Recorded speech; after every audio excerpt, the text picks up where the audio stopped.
Assalamualaikum warahmatullahi wabarakatuh. Perkenalkan, nama saya Putri Aurelia, NIM 044 dari kelas 2022I Ilmu Komunikasi. Jadi di sini saya akan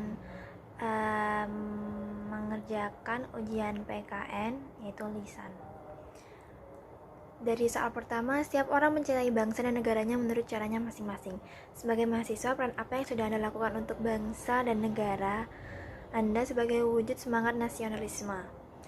Yang pertama itu sebagai generasi muda yang memiliki tanggung jawab besar dalam membangun bangsa dan negara, mahasiswa memiliki peran penting dalam memperkuat semangat nasionalisme. Salah satu peran yang dapat diemban oleh mahasiswa adalah sebagai agen perubahan. Mahasiswa dapat menjadi agen perubahan dengan cara mengembangkan potensi diri, meningkatkan kualitas pendidikan, serta berpartisipasi aktif dalam kegiatan sosial kemasyarakatan.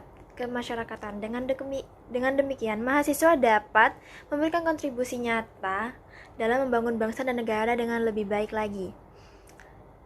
Selain menjadi agen perubahan, mahasiswa juga memiliki peran dalam peningkatan kesadaran akan nilai-nilai Pancasila, mempertahankan budaya lokal, menghargai keberagaman, dan menjadi teladan untuk generasi muda lainnya atau selanjutnya.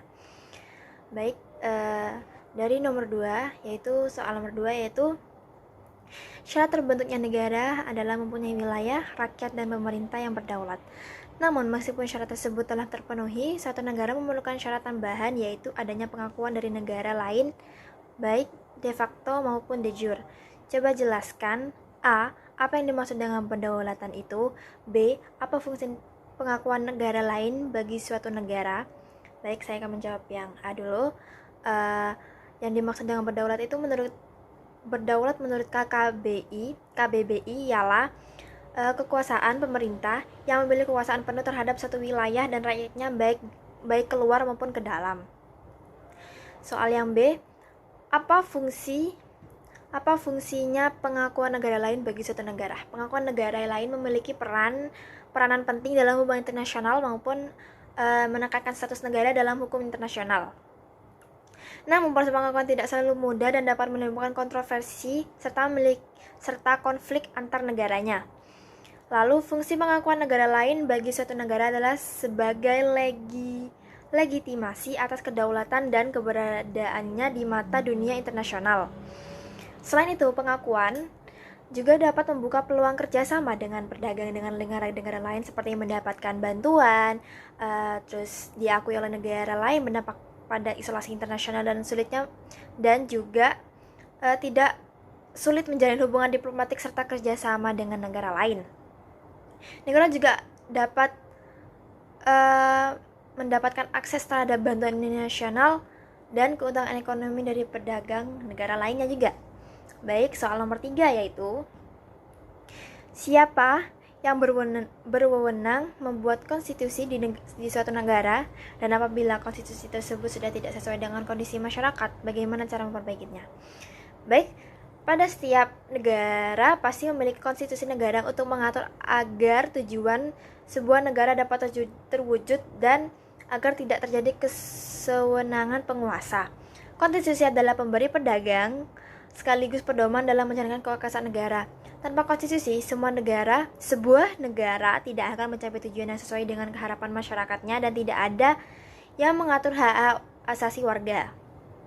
Selain itu, perubahan konstitusi merupakan hal yang penting untuk menjaga relevansi konstitusi dengan kondisi masyarakat saat ini. Namun, proses perubahan tersebut harus dilakukan dengan hati-hati dan melibatkan partisipasi aktif dari masyarakat. Perlindungan hak asasi manusia juga harus menjadi prioritas utama dalam perubahan konstitusi. Dengan adanya konstitusi yang baik dan relevan, maka negara dapat berjalan dengan baik dan masyarakat dapat hidup dalam keadilan dan kebebasan.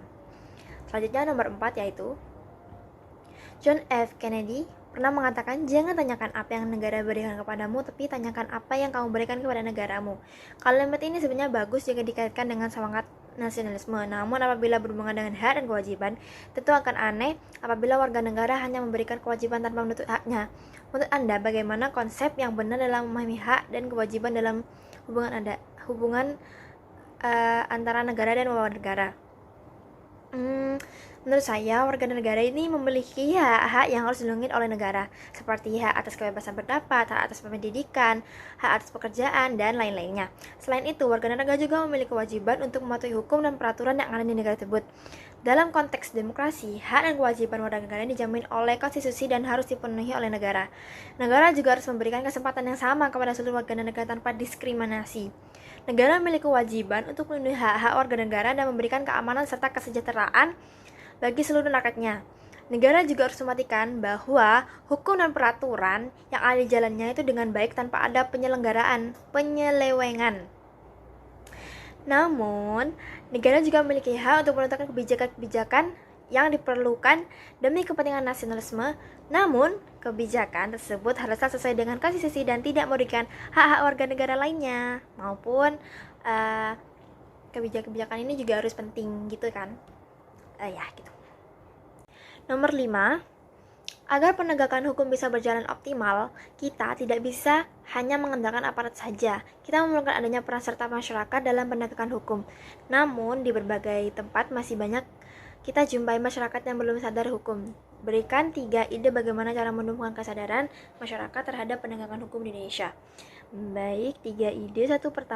Satu, yaitu peran media massa ini juga dapat memainkan peran penting dalam penumbuhan kesadaran masyarakat terhadap penegakan hukum di Indonesia.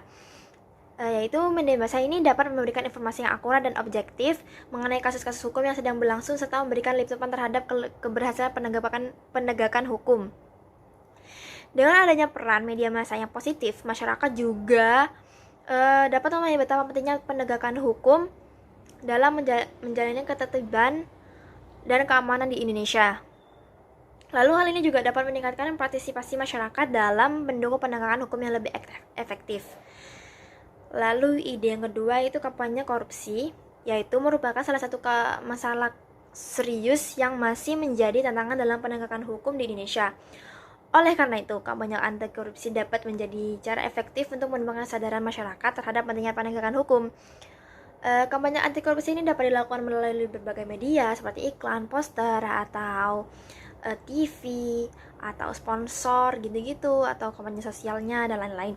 Dengan adanya kampanye anti korupsi, masyarakat dapat memahami bagaimana bahayanya korupsi dan bagaimana korupsi dapat merusak tatanan sosial dan ekonomi di Indonesia ini. Ide ketiga yaitu penguatan lembaga penegak hukum. Untuk dapat menegakkan hukum dengan baik diperlukan lembaga penegak hukum yang kuat dan independen. Oleh karena itu, penguatan lembaga penegak hukum dapat menjadi cara penting untuk menumbuhkan kesadaran masyarakat terhadap penegakan hukum di Indonesia. Lalu penguatan penegak hukum ini dapat dilakukan melalui berbagai upaya seperti peningkatan anggaran, pengembangan sumber daya manusia, dan reformasi institusi dan lainnya. Dengan adanya lembaga penegak hukum yang kuat dan independen, masyarakat dapat merasa lebih percaya dan yakin terhadap keberhasilan penegakan hukum di Indonesia. Sudah, sekian itu saja dari jawaban yang saya cari dan yang saya tahu. Jika ada yang kurang atau yang salah atas jawaban saya, mohon maaf. Baik, terima kasih. Wassalamualaikum warahmatullahi wabarakatuh.